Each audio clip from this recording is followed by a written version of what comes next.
सभी भक्तों को जय श्री सीताराम। तो भरत जी इतने प्रेम में शिथिल हो गए प्रभु राम के कि उनके पैर डगमगा रहे हैं। तो रास्ते में जाते हुए निषाद राज ने उनको पर्वतों में शिरोमणि कामदगिरि के दर्शन कराए। तो श्रवण करते हैं आगे। श्री गुरु चरण सरोज रज निज मन मुकुर सुधारी, वरनहु रघुबर विमल जसु जो दायक फलचारी। बुद्धिहीन तनु जानिके सुमिरहु पवन कुमार, बल बुद्धि विद्या देहु मोहि हरहु कलेश विकार। सियावर राम जय जय राम, सियावर राम जय जय राम, सियावर राम जय जय राम। भरत प्रेम तेहि समय जस तस कहि सकई न शेषु, और कभी अगम जिमि ब्रह्म सुखु अहमम मलिन जनेषु। सियावर राम जय जय राम। भरत जी का उस समय जैसा प्रेम था वैसा शेष जी भी नहीं कह सकते। कवि के लिए तो वो वैसा ही अगम जैसा अहंता और ममता से मलिन मनुष्य के लिए ब्रह्मानंद। असकल स्नेह शिथिल रघुबर के, गए को से दुई दिन कर ढर के। अजल थलु देख बसे निसिबो बीते, अकीन गवन रघुनाथ प्रीते। सब लोग श्री रामचंद्र जी के प्रेम के मारे शिथिल होने के कारण सूर्यास्त होने तक दिन भर में 2 ही कोस चल पाए और जल स्थल का सुपास देकर रात को वही बिना खाए पिए ही रह गए। रात बीतने पर श्री रघुनाथ जी के प्रेमी भरत जी ने आगे गमन किया। उहाँ राम रजनी अवशेखा, जागे सी सपन यस देखा। असहित समाज भरत जनु आए, और नाथ वियोग ताप तन ताए। उधर श्री रामचंद्र जी रात शेष रहते ही जागे। रात को सीता जी ने ऐसा स्वप्न देखा जिससे वे श्री रामचंद्र जी को सुनाने लगी। मानव समाज से भरत जी वहां आए हैं। प्रभु के वियोग की अग्नि से उनका शरीर संतप्त है।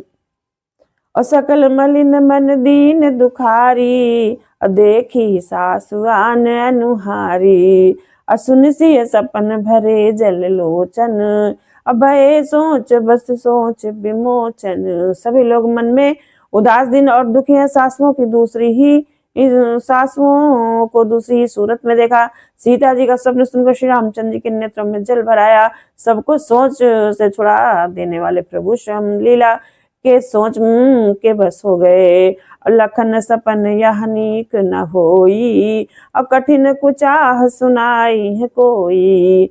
अस कही बंधु समेत नहाने, अपूजी पुरारी साधु सन्माने। और बोले लक्ष्मण ये सब अच्छा नहीं है, कोई भी कुसमाचार बहुत ही बुरी खबर सुनावेगा।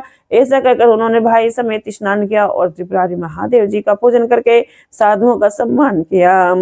सन्मान सुर मुनि बंदी बैठे, उतर दिस देखत भय। नव धूरी खग मृग भूरि भागे, विकल प्रभु आश्रम गए।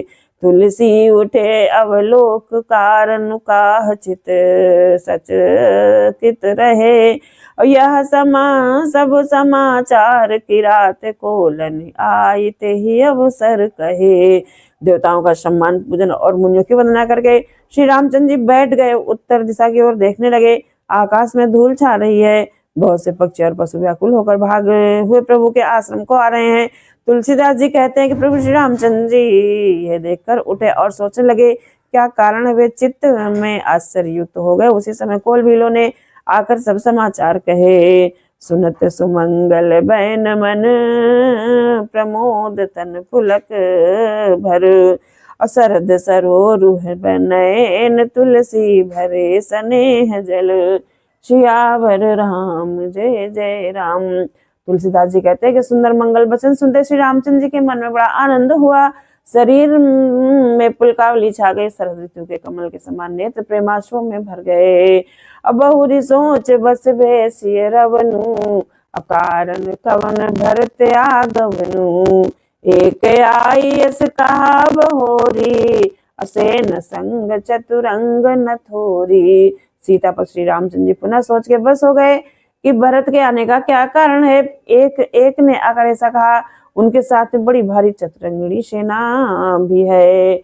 असो सुनि राम ही भांति सोचू, अवित पितु बचइत बंधु सकोचू। भरत स्वभाव समुझि मन माही, प्रभु चित हित से तिथि पावत नाही।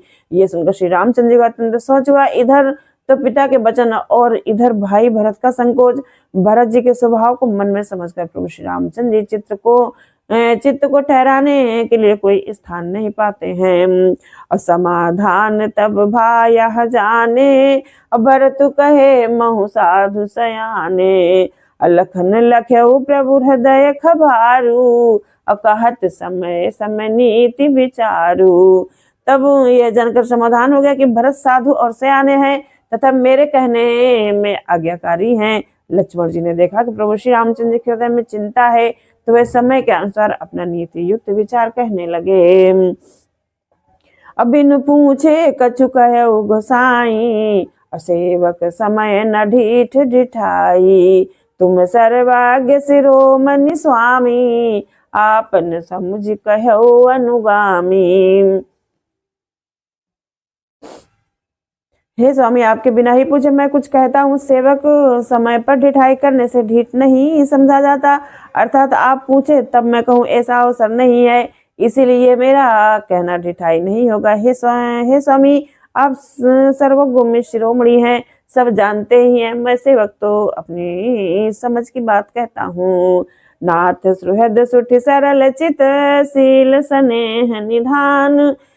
सब पर प्रीति प्रतीति जिए, जानिए आप समान। सियावर राम जय जय राम।